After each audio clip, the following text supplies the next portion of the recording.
Bonjour à tous, bienvenue à Boisvert Radio. Aujourd'hui, c'est le podcast numéro 5 de la saison 2 de Boisvert Radio. Je vous rappelle que le but de Boisvert Radio là, est de vous informer et de vous divertir. Et aujourd'hui, ce sera un podcast plus informatif parce que il sera question là, notamment de la saison régulière des Remparts de Québec qui va débuter ce samedi. Également, on va parler là, du repêchage de la Ligue nationale de hockey. Mine de rien, là, les séries se sont conclues lundi soir. Et le repêchage est déjà mercredi prochain, donc le 6 octobre. Ça va être très intéressant. Et aussi, on va parler un peu de baseball puisque les séries sont actuellement en cours. Pour le podcast, je vais être accompagné de Thomas Beauchemin. Salut Thomas, ça va? Oui, ça va très bien avec toi, Charles.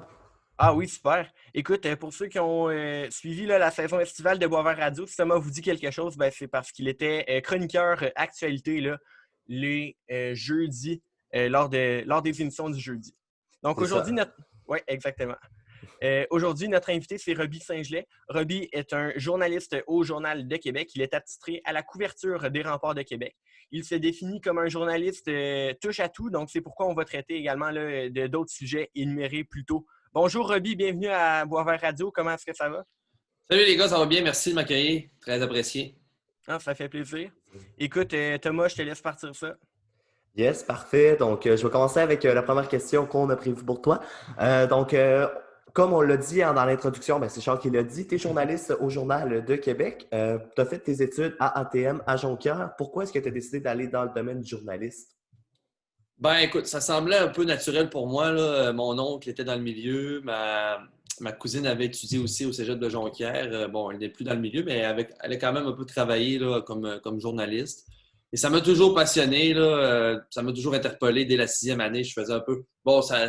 je me revois un peu dans ce que vous faites, là, parce que, plus jeune, j'ai écrit des journaux pour mes collègues dans la classe, même au primaire. Ensuite, au secondaire, j'ai travaillé pour certains sites Internet. Donc, je me revois un peu, là, donc je trouve ça le fun, ce que vous faites. Mais le journaliste a toujours interpellé, là, de raconter des histoires, de faire partie un peu dans les coulisses, des fois, de quelque chose. Là, Alors, c'est ça. Et vraiment de rencontrer aussi les gens, là, je pense que c'est quelque chose qui vient me chercher. Là.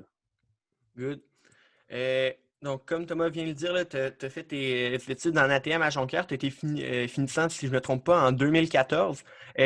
Comment ont ressemblé là, tes débuts dans le métier, là, genre après ton année de finissant jusqu'à aujourd'hui où tu es journaliste pour les Remparts, là, pour le Journal de Québec? Bien, comme je viens de le dire, ça a été un peu un parcours atypique parce que, j'ai commencé bien avant de rentrer au cégep de Jonquière. Okay. Il y avait un site Internet qui s'appelait fanatique.ca, qui était un site de journalisme citoyen.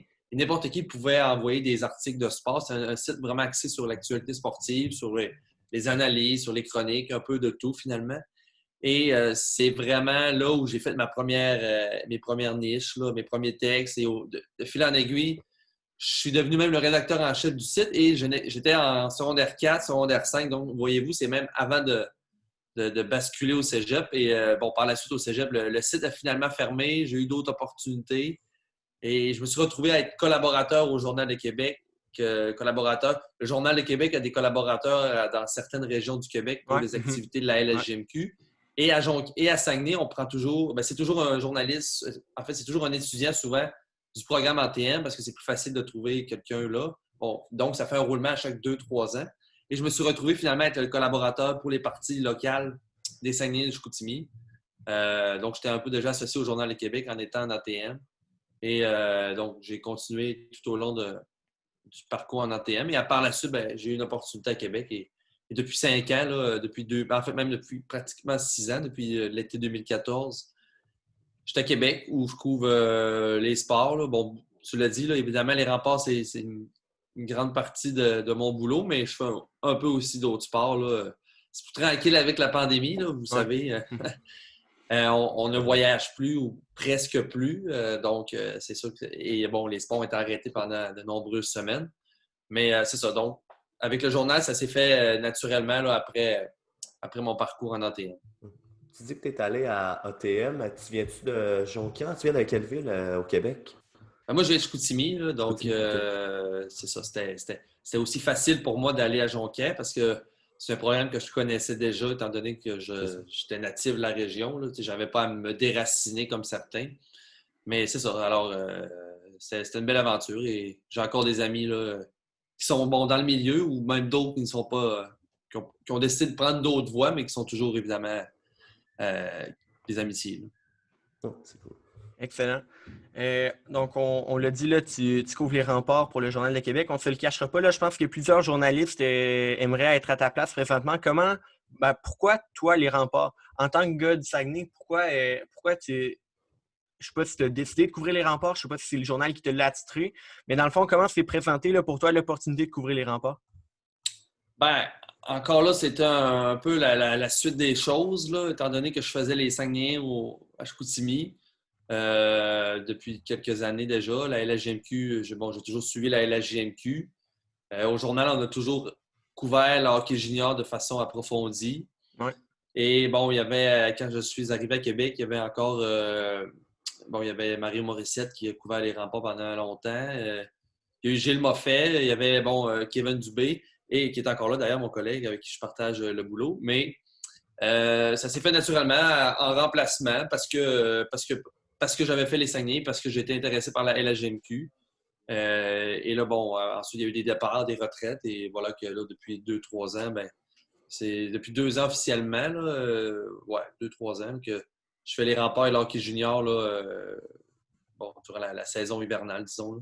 Mais disons, c'était juste la suite des choses parce que au journal, chacun a ses beats, là, si je peux, à ses beats, entre guillemets, là, à ses couvertures attitrées. Donc, évidemment, on fait toujours un peu autre chose à travers, mais on a nos beats attitrés et ça s'est fait naturellement, là, les remparts. Oui, ça a toujours été particulier peut-être parce que, je viens du Saguenay, les Saguenayens, les remparts, on connaît la rivalité, mais ça fait longtemps que je suis devenu neutre. Là. Ça fait longtemps que j'ai fait la part des choses là, à ce niveau-là. Là. Gang, père, peu importe qui, ça ne me dérange pas vraiment.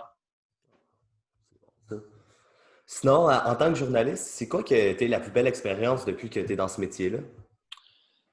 Sans aucun doute, la couverture du championnat mondial là, l'an dernier à Ostrava, en République tchèque. Là. T'es-tu allé? Oui, c'est ça. Fait, je n'aurais pas dit la même réponse si j'étais resté à Québec. Là. Donc, le journal nous permet de se déplacer là, quand on n'est pas en pandémie, évidemment. Alors, c'était une belle opportunité. Là. Ce n'était pas censé être moi au départ, mais un concours de circonstances, ça fait en sorte que c'est moi qui ai eu le mandat de quitter la famille pendant la période des fêtes. Mais c'était vraiment un beau voyage. Évidemment, en République tchèque, là, à la base, c'est un pays que peu de gens ont visité. Là. Souvent, les gens visitent la capitale de Prague. Moi, c'était la ville beaucoup plus industrielle à Ostrava, près de la frontière polonaise. On n'a pas beaucoup de temps de visiter, mais de vivre le mondial junior sur place, avec toute l'ambiance qui règne. Les Européens qui sont très bruyants. On dit que les Canadiens sont bruyants, mais il y a certains partisans européens, et particulièrement les Tchèques, là, qui étaient très, très heureux d'accueillir la visite un peu. Là. Et oui, évidemment, il y avait aussi de nombreux Canadiens, mais de vivre ça sur place, les émotions, évidemment, le Canada a gagné, ce qui permettait de justifier encore plus ma présence. Mais c'est pas nécessairement la couverture la plus facile parce qu'on a beaucoup de contraintes avec les responsables des communications des équipes. Il y a beaucoup de médias sur place, donc c'est pas facile d'avoir du matériel un peu à valeur ajoutée, là, si on peut emprunter une expression populaire au journal. Mais c'est quand même plus une expérience là, d'être aussi loin de la maison. Il y a quelques journalistes canadiens seulement sur place, donc on forme un petit groupe après les matchs du Canada. On est aussi là parfois pour les autres matchs pour rencontrer les autres espoirs ou les autres joueurs. Mais c'était clairement une expérience très, très intéressante. Non, c'est sûr. Écoute, j'ai envie d'être allé là-bas. Là, ça devait être exceptionnel. Hors pandémie, mettons un jour de match des remparts, c'est quoi la journée typique de Roby Saint-Gelais? Souvent les matchs, évidemment, c'est le vendredi. Vendredi, samedi, dimanche, mercredi. Cette année, on n'aura pas de match en semaine, mais c'est souvent... Quand c'est une équipe des Maritimes ou une équipe qu'on ne voit pas souvent et qu'elle s'entraîne le matin au centre Vidéotron, on en profite pour aller rencontrer un peu l'entraîneur. Okay. Ramasser des entrevues, réaliser des entrevues, ramasser du matériel. Évidemment, les équipes plus rapprochées géographiquement n'arrivent qu'avant le début du match. Donc, dans ce cas-ci, on arrive peut-être 2h30, 2h avant le match à l'aréna pour faire nos entrevues. En temps normal, on avait on pouvait souper à l'aréna, on avait un buffet pour les médias, les recruteurs. OK. Ce qui était assez exceptionnel dans la LHGMQ parce que, bon, vous comprendrez que la configuration des arénas ne permet pas ce genre de truc. Mais à Québec, on était choyé avec un aréna de la Ligue nationale. Et c'est ça. Donc, morning skate, entraînement matinal, on retourne à la maison. Des fois, j'avance d'autres matériels, d'autres dossiers qui ne sont pas nécessairement reliés au hockey junior à travers la journée. Fait que des fois, ça peut faire de longues journées, les jours de match, mais on réussit à grappiller le temps, là, ou bref, à aller chercher le temps peut-être en surplus. Mais ça fait des belles journées. Mais bon, avec la pandémie, on ne voyagera pas parce qu'en temps normal, c'est ça. Nous, on couvre les remparts même sur la route, là, la majeure partie du temps, maritime en Abitibi avec l'autobus, les équipes rapprochées avec notre véhicule. Là, pour l'instant, on ne bougera pas trop. On est en zone rouge, vous comprendrez. Ouais. Mais c'est ça. Donc, ça nous amène plus de contraintes. Il faut faire des matchs à la maison en écoutant sur la web diffusion, en faisant l'entrevue par téléphone. On va perdre un petit côté de peut-être bon, des fois, on peut aller chercher un peu plus de trucs sur place, là, mais on va faire en sorte que ça ne paraisse pas trop. Parfait. On l'a vu dans les matchs préparatoires, ça n'a pas l'air d'être l'année des remparts. En tout cas, avec comment c'est parti, tu penses que ça va avoir l'air de quel genre d'équipe cette année? Est-ce que ça va être mieux que ce qu'on a vu dans les 6 matchs préparatoires? Ouais, ben écoute, c'est sûr que bon, on a l'impression que les gars sont encore un peu rouillés. Là. Ils se sont entraînés beaucoup depuis le mois de mars, là, mais n'ont pas joué beaucoup de matchs. Hein. Donc, 6 matchs seulement depuis en 6 mois. On sent qu'il manque de l'offensive, il manque une étincelle offensive actuellement dans cette équipe-là. Des vétérans comme Pierrick Dubé, Théo Rochette, Thomas Caron aussi qui a 20 ans. On sent et même c'est l'ensemble de l'équipe, l'équipe a de la misère à décocher des tirs précis, des tirs dangereux. Donc, il va falloir que ça change parce que sinon la saison pourrait être longue. Mais honnêtement, j'ai confiance. Là. Bon, c'est très tôt, là, on parle du camp d'entraînement. Ouais. L'équipe est très bien positionnée en défense avec Nicolas Savoie, Evan Noss, qui est le joueur du Nouveau-Brunswick repêché en première ronde cette année, qui avait refusé de jouer à Val-d'Or pour conserver son éligibilité au Collège américain. Finalement, il jouera à Québec.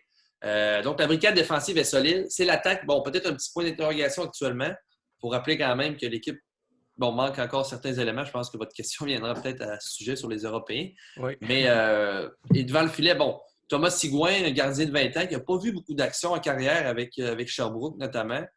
Et la recrue de 17 ans, là, William Rousseau, dont on dit beaucoup de bien. Donc, ça va être intéressant, mais c'est clair qu'actuellement, le problème est vraiment offensivement.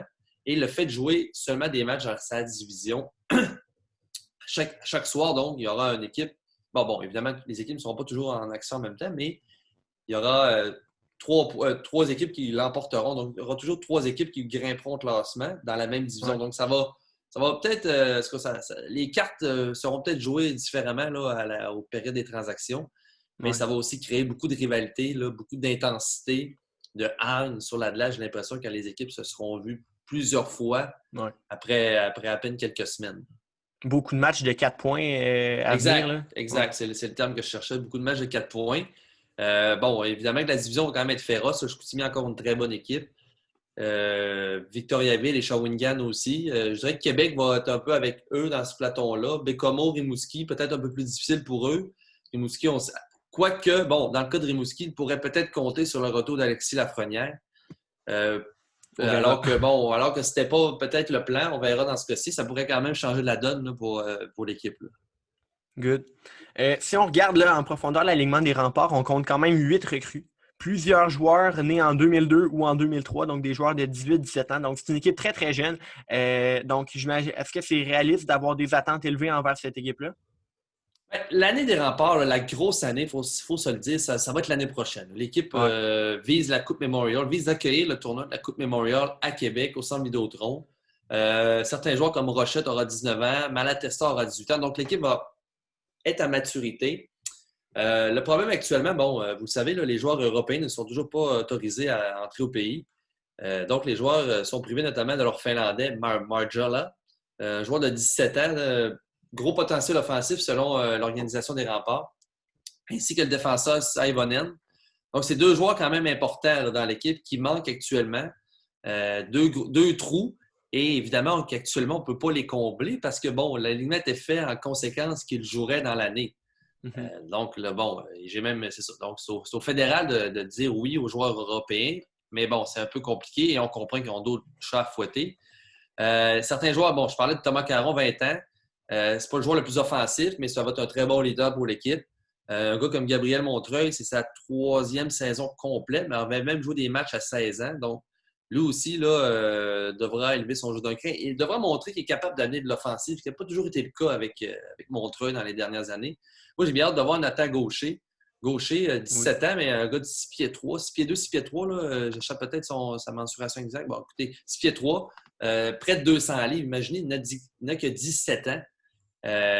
Bon, lui, il sera admissible au repêchage là, de 2021, mais lui pourrait connaître une grosse année. Lui et James Malatesta vont être des joueurs très intéressants à suivre. Ils ont connu une très bonne saison à 16 ans. Et là, 17 ans, vont être sur les 2 premiers trios de l'équipe. Alors, j'ai bien hâte de voir. Mais il ne faut pas trop non plus leur mettre de pression. 17 ans seulement. Je pense que la pression doit aller sur les joueurs comme Rochette, Dubé, qui sont des vétérans Caron, Montreuil. Alors, c'est ça. Et bon, il y a le vétéran ontarien, là, Hunter Holmes. Il a quand même montré quelques flashs là, l'an passé là, à son arrivée en milieu de saison. J'ai hâte de voir ce qu'il pourra accomplir comme joueur de 20 ans. Et bref, c'est sûr que ça va être une saison particulière, mais je pense que les Remparts pourront tirer leur épingle du jeu. Reste à voir si la COVID pourra les épargner, si les blessures pourront aussi les épargner. Là. Ça a souvent été un problème dans les dernières années à Québec. Là. On n'a pas été capable d'aligner un effectif complet régulièrement, ce qui peut faire mal, là, évidemment, par moment. Oui, c'est sûr.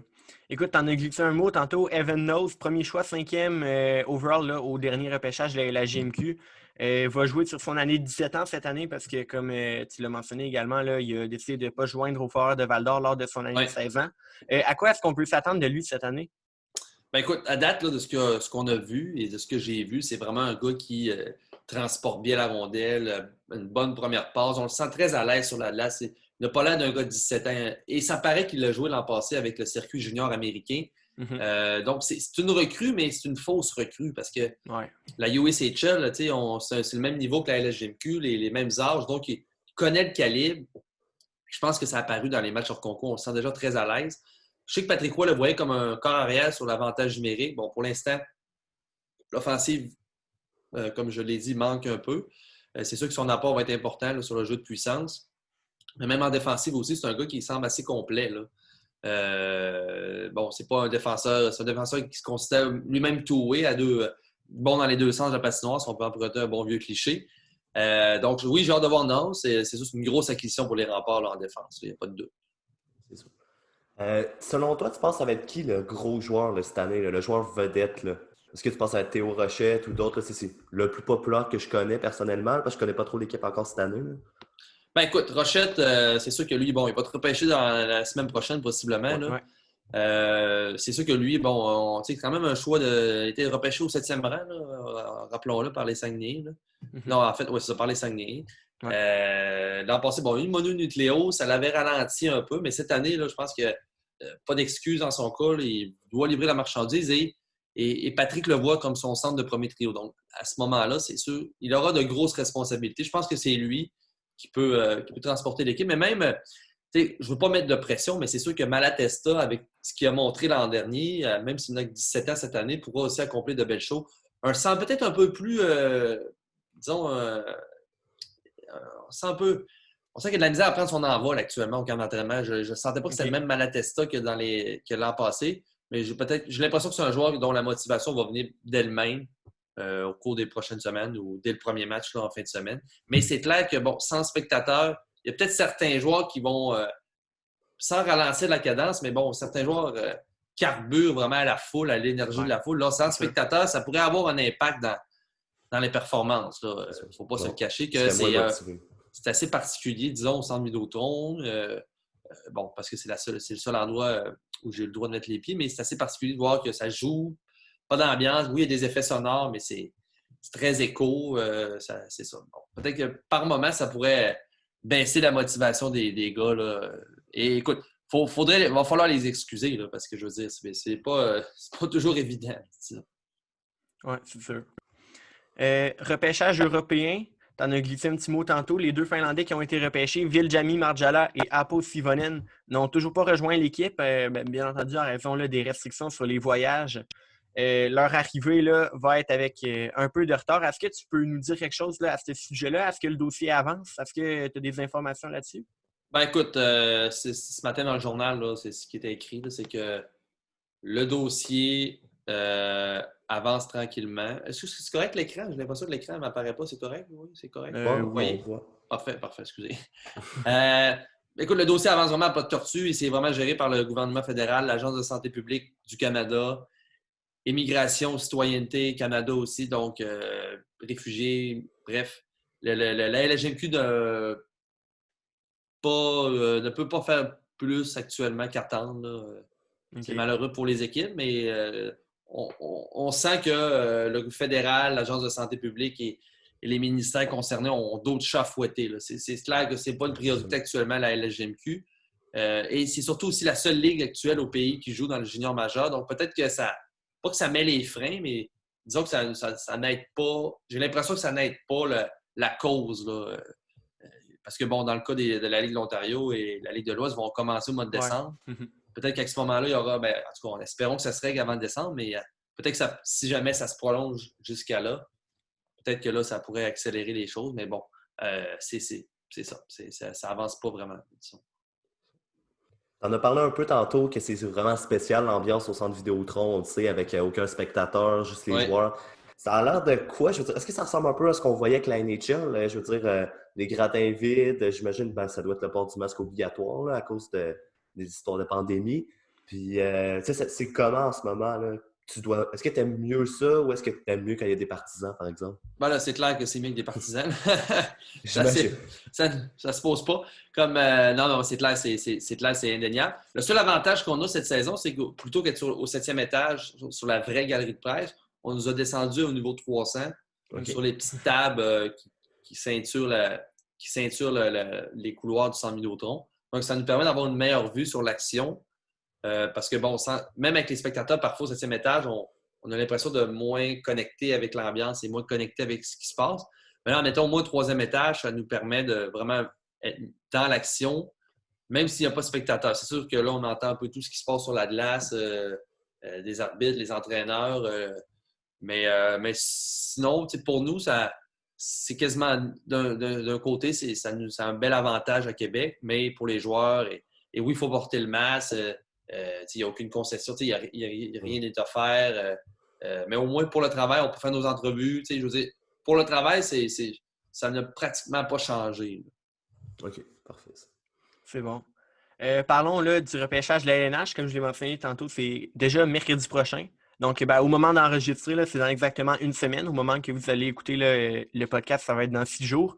Rapidement, là, quel est ton top 5 et pourquoi? Ben, écoute, sans hésiter, Lafrenière, d'abord parce qu'il a été extraordinaire au championnat du monde. Il a été aussi extraordinaire durant la dernière saison. Personne ne peut répondre l'inverse et personne ne peut dire à un autre joueur que Lafrenière actuellement. Et je veux dire, même ma mère pourrait répondre Lafrenière. C'est vraiment une année exceptionnelle, pas juste parce que c'est Lafrenière qui est au sommet, qui est considéré un peu comme un exceptionnel, pas au même titre que les Crosby, mais vous comprenez ce que je veux dire. C'est quand même un joueur dans une classe à part, disons-le comme ça. Peut-être pas le mot exceptionnel, mais dans une classe à part. Mais même au niveau du repêchage, le top 10 est très bon. Mais au niveau du top 5, moi, je vois facilement Stutzer, l'Allemand, au 2e rang. Okay. C'est un joueur que je connaissais peu avant le mondial junior, mais là-bas, avec l'Allemagne, il a été une des raisons pour lesquelles l'équipe a permis de se qualifier là, pour le mondial cette année. De rester en fait dans le groupe mondial et non de se qualifier, pardon, de rester dans le groupe mondial. Stutzer, vraiment, là, c'est un joueur qui. C'est pas un joueur qui a un gros gabarit, mais il a vraiment une grosse accélération. Ça semble facile pour lui. Là. Donc, Stutzer, pour moi, sera le 2e. Byfield, sans doute le 3e, un gros centre. Là. Je pense que c'est Ottawa qui a le 3e pick, 3e choix. Donc, ça va être intéressant de voir. Est-ce que ça va être Détroit qui va prendre... peut-être que les joueurs d'autres équipes... Pardon, peut-être que Détroit aime plus Stutzer, Byfield. Bref, ça va être intéressant. Je pense que c'est Los Angeles. Los Angeles, pardon. Bon, voilà, c'est vrai. Bon, vois-tu, j'ai hâte de voir les équipes dans quel ordre ils les ont classées. Et évidemment que selon le choix de Los Angeles, ça va impacter aussi le choix d'Ottawa. C'est sûr.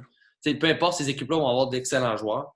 On parle beaucoup de Cole Perfetti. Est-ce qu'il est dans le top 5? Peut-être le 5e, là, je dirais.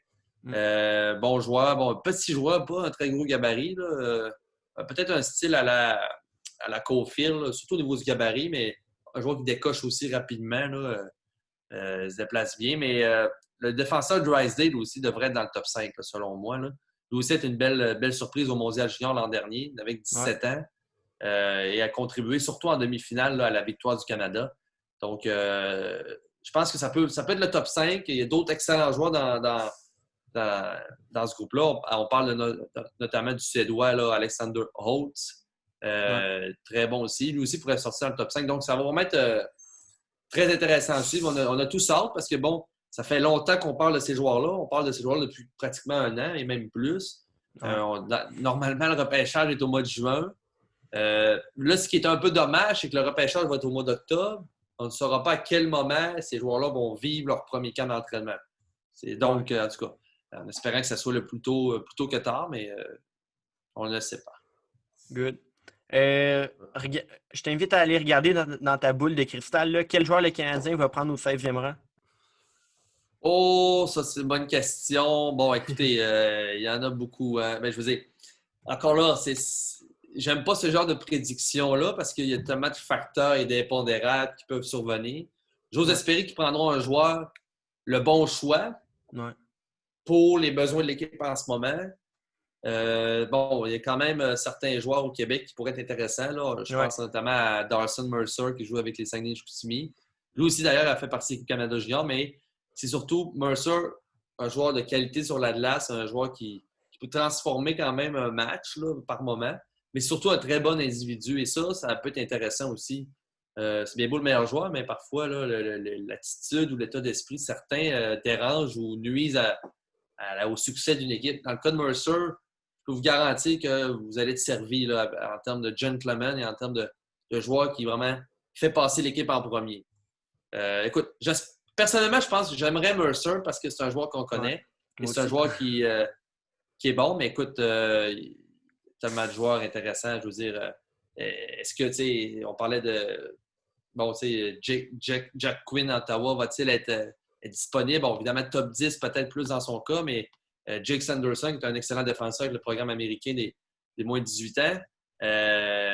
Écoutez, j'aimerais Mercer, disons Mercer, mais je ne veux pas trop m'avancer.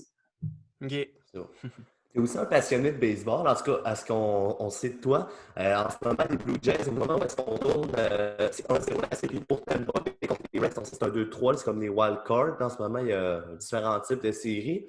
Tu t'attends à quoi des Blue Jays dans la série qui s'en vient? Est-ce que tu penses qu'ils vont se rendre loin dans les séries? Est-ce qu'ils pourraient causer une surprise? Ben là, c'est sûr que le podcast sort demain, je pense, au moment où on se parle. On est mercredi. Il va y avoir un autre, c'est ça. Il y a un autre match cet après-midi. Mais... On est le 30 septembre, donc considérant que le match est plus tard aujourd'hui, écoute, en espérant qu'ils puissent battre les Rays, là, ou du moins de niveler les chances dans la série, puis qu'il y ait un troisième match demain. Mais écoute, c'est quand même exceptionnel, là, les Jays, ce qu'ils ont accompli cette année. L'an dernier, 95 défaites, je crois. Et cette année, là, évidemment, ils ont profité du format élargi des séries, mais ils font quand même partie des séries. Donc, ils ont une fiche positive. Donc, c'est ça qu'il faut noter là, par rapport. C'est une grosse amélioration par rapport à l'an dernier.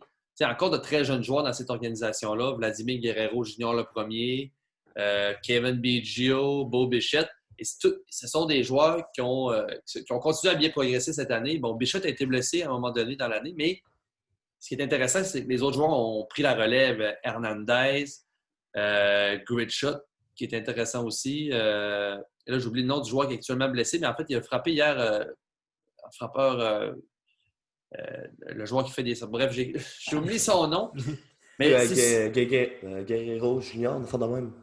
Non, pas Guerrero, mais bref. Le seul problème, c'est sûr que les lanceurs, on a senti toute l'année que c'était difficile pour les Blue Jays. Il y a eu des blessés. Leur closer, leur spécialiste des sauvetages, Ken Giles, n'aura jamais joué un match finalement. Et lui, on l'avait acquis en fondant de gros espoirs. Donc, c'est sûr que ça a fait mal. Mais bon, les autres jeunes ont pris la relève, mais on sait que the name of the game is the pitching. Donc, je veux dire, les lanceurs sont cruciaux au baseball. Là. Ah oui. Donc, c'est ça. Écoute, les Rays ne sont pas une proie facile. Là. C'est quand même été la meilleure équipe dans la Ligue américaine. Ils ont d'excellents joueurs. Mais dans le cas des Jays, là, gagne ou perd, je pense qu'ils ont su profiter de la saison pour gagner en expérience. Et n'oublions pas qu'ils ont été en dehors de chez eux. Ils ont été une équipe itinérante toute l'année en jouant à Buffalo en raison des restrictions à la frontière. Donc, ça aussi, là, quand même, là, ça démontre un peu la résilience de cette équipe-là et la motivation. Là. Je pense que le gérant Montoyo a fait du très bon travail aussi. On sentait vraiment qu'il y avait un esprit d'équipe. On sentait que c'était une saison, oui, évidemment, c'est une saison particulière, mais dans le cas des Jays, on voulait montrer que c'est pas parce qu'on est chassé de la maison qu'on ne pourra pas être performant. Et d'ailleurs, ils ont été très bons à Buffalo. Et l'organisation avait fait vraiment bien les choses.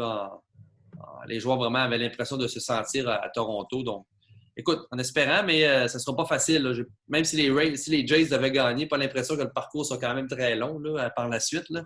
Mais à partir du moment qu'ils sont dans les séries, tout peut arriver. C'est déjà une belle surprise là, qu'ils aient atteint les séries. C'est bon, ça. Tu as déjà coaché au baseball mineur. En tout cas, c'est dans mes souvenirs, tu m'as dit il y a 5 ans, parce que je me rappelle d'avoir joué contre l'équipe que tu coachais. T'arbitres aussi que tu as dit. À bientôt cette passion du baseball aussi que tu as? Écoute, ça fait partie des passions là, du sport en général. Là. J'ai toujours été, je veux dire, le baseball, le hockey-baseball, ça a souvent été les sports les plus populaires chez les jeunes, même le soccer aussi. Ouais. J'aime bien le soccer aussi. Mais écoute, dans ma famille, on a été une famille de baseball, de joueurs de baseball. Donc, c'est peut-être un peu de là dont ça provient. Parce que plus jeune, j'ai joué au soccer. Après ça, j'ai joué au baseball. Donc, c'est vraiment le baseball est arrivé un peu plus tardivement. Mais maintenant, je dirais que le baseball prend beaucoup de place. Surtout cette année. Oui, j'ai coaché, tu l'as dit. Belle expérience. Là, mais cette année, j'ai même arbitré aussi avec Baseball Québec. Donc, redonner aux jeunes est quelque chose d'important. On n'est pas toujours aimé les arbitres, mais c'est quand même c'est vraiment quelque chose que... Oui, le journaliste, c'est bien. Puis ça me passionne. Évidemment, c'est mon travail. Mais l'arbitrage est vraiment quelque chose dans lequel je me retrouve là, et que j'aime bien. J'arbitre, ça fait au total 7-8 ans. Là. Okay. C'est vraiment quelque chose que j'aime et j'aimerais avoir des fois plus de temps pour monter en grade. Bon, c'est pas toujours évident, mais c'est vraiment une passion naturelle. Le baseball, là, évidemment, quand notre équipe comme Toronto fait bien, c'est plaisant aussi, là, mais même... parce que, actuellement, on est un peu trop servi en sport, là, je dirais. Le Roland-Garros, le baseball, la PGA, la NFL, la NHL. Bon, la NHL, heureusement, vient de finir. Là. Mais je veux dire, il y aura le repêchage. Donc, on est vraiment servi. Là. Et par rapport aux joueurs dont j'avais oublié le nom, c'est Roddy Tellez. OK. Le joueur de premier but. En fait, le joueur de DH, frappeur désigné. Premier but est en Guerrero, mais Tellez, là, qui... bref, lui aussi a connu une belle saison. Good. C'est tout de mon côté. Veux-tu ajouter quelque chose, Thomas? Non, ça ressemblait à ça. Fait qu'il a tout répondu à mes questions. Parfait. On essaie, c'est rare de poser. Absolument, je pose les questions. Donc... Ouais. T'as bien fait. C'est différent de répondre. Écoute, Roby Saint-Gelais, merci beaucoup d'avoir accepté mon invitation. Merci à vous, les gars. Bien gentil. Bonne continuité dans votre émission. Merci. Écoute, je te souhaite une très belle saison à la couverture des remparts. Merci. Bye. Merci aussi à toi, Thomas, là, d'être de retour à Boisvert Radio. Là. C'est toujours un plaisir quand tu viens. Merci à toi de m'avoir permis de revenir. Ça fait à peu près 2 mois que je n'étais pas revenu. Là. Ça avait passé proche. Il y a une semaine ou 2, là, avec, je me rappelle plus de son nom, la journaliste de tennis. Ouais. Mais bon, avec mon horaire de premier ministre, comme tu sais, ça n'a pas marché. Mais bon, finalement, on a réussi à trouver une heure. Ça a marché pour aujourd'hui. Donc, yes, on se refait ça bientôt. Écoute, chers auditeurs, je vous invite à suivre Boisvert Radio sur Facebook. Je partage là, plusieurs nouvelles. Donc, pour être à jour de tout ce qui se passe dans le monde du sport, c'est la page à suivre. Et c'est ce qui conclut là, le podcast d'aujourd'hui. Merci à vous, chers auditeurs, d'avoir été à l'écoute. Je vous donne rendez-vous la semaine prochaine pour une prochaine édition à Boisvert Radio.